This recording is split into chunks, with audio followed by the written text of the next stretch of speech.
রাধে রাধে বন্ধুরা, কেমন আছো? আশা করি রাধারানীর আশীর্বাদে, লাডু সোনার আশীর্বাদে আর গোপু সোনার আশীর্বাদে খুব খুব ভালো আছো তোমরা। আমিও খুব ভালো আছি।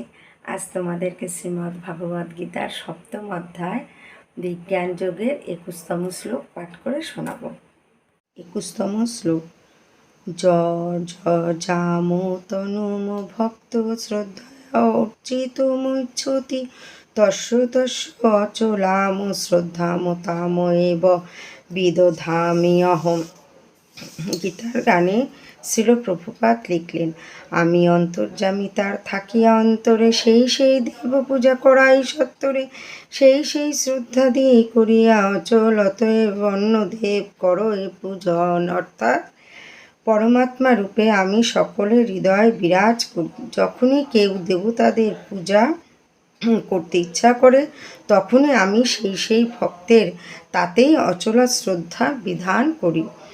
ভগবান প্রত্যেককেই স্বাধীনতা দিয়েছেন, তাই কেউ যদি জড় সুখভোগ করার জন্য কোনো দেবতার পূজা করতে চায় তখন সকলের অন্তরে পরমাত্মা রূপে বিরাজমান পরমেশ্বর ভগবান তাদের সেই সমস্ত দেবতাদের পূজা করার সব রকম সুযোগ সুবিধা দান করেন। সমস্ত জীবের পরমপিতা ভগবান কখনো তাদের স্বাধীনতায় হস্তক্ষেপ করেন না। পক্ষান্তরে তিনি তাদের মনোবাঞ্ছা পূর্ণ করার সব রকম সুযোগ সুবিধা দান করেন। এই সম্বন্ধে কেউ প্রশ্ন করতে পারে যে জড় জগৎকে ভোগ করার ফলে জীব যদি মায়ার ফাঁদে পতিত হয় তাহলে সর্বশক্তিমান ভগবান কেন তাদের এই সুযোগ প্রদান করেন? এর উত্তর হচ্ছে, পরমাত্মা রূপে ভগবান যদি সেই সমস্ত সুযোগ সুবিধা না দিতেন তাহলে জীবের ব্যক্তিগত স্বাধীনতার কোনো মূল্যই থাকতো না। তাই তিনি প্রতিটি জীবকে তাদের ইচ্ছানুরূপ আচরণ করার জন্য পূর্ণ স্বাতন্ত্র্য দান করেন। কিন্তু তার পরম নির্দেশ আমরা ভগবদ্ গীতাতে পাই, সব কিছু পরিত্যাগ করে তার শরণাগত হন। আর মানুষ যদি তা করে তাহলেই সে সুখী হতে পারে। জীবাত্মা ও দেবতা এরা উভয় পরম পুরুষোত্তম ভগবানের ইচ্ছার অধীন।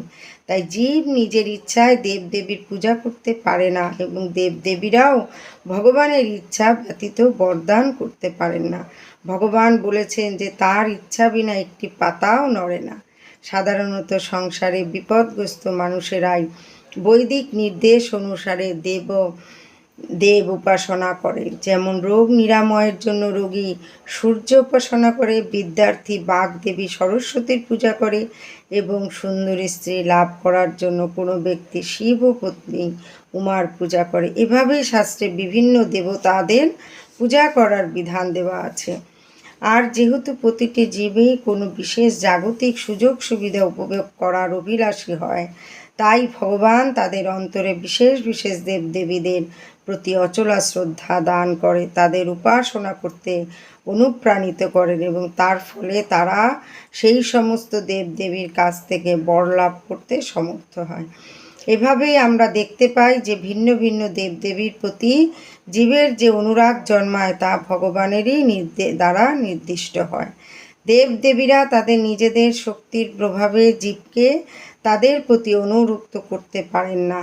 জীবের অন্তরে পরমাত্মা রূপে বিদ্যমান থেকে শ্রীকৃষ্ণই মানুষকে দেব উপাসনায় অনুপ্রাণিত করেন। দেবতারা প্রকৃতপক্ষে ভগবান শ্রীকৃষ্ণের বিশ্বরূপের বিভিন্ন অঙ্গ, তাই তাদের কোনো স্বাতন্ত্র্য নেই। বেদে বলা হয়েছে পরমাত্মা রূপে পরমেশ্বর ভগবান দেবতাদের হৃদয়েও বিরাজ করেন, তাই তিনি বিভিন্ন দেবদেবীর মাধ্যমে জীবের প্রার্থনা পূর্ণ করেন। এভাবেই দেবতা ও জীবাত্মা কেউই স্বাধীন নয়, তারা সকলেই ভগবানের ইচ্ছার অধীন। রাধে রাধে। আজ এই পর্যন্ত, আবার অন্য কোনো শ্লোক পাঠ করে শোনাবো। এখন গীতা মাহাত্ম্য পাঠ করব। ভগবতে বাসুদেবায় নমঃ। ওং নমো ভগবতে বাসুদেবায় নমঃ। ওং নমো ভগবতে বাসুদেবায় নমঃ। গীতা মাহাত্ম্যম।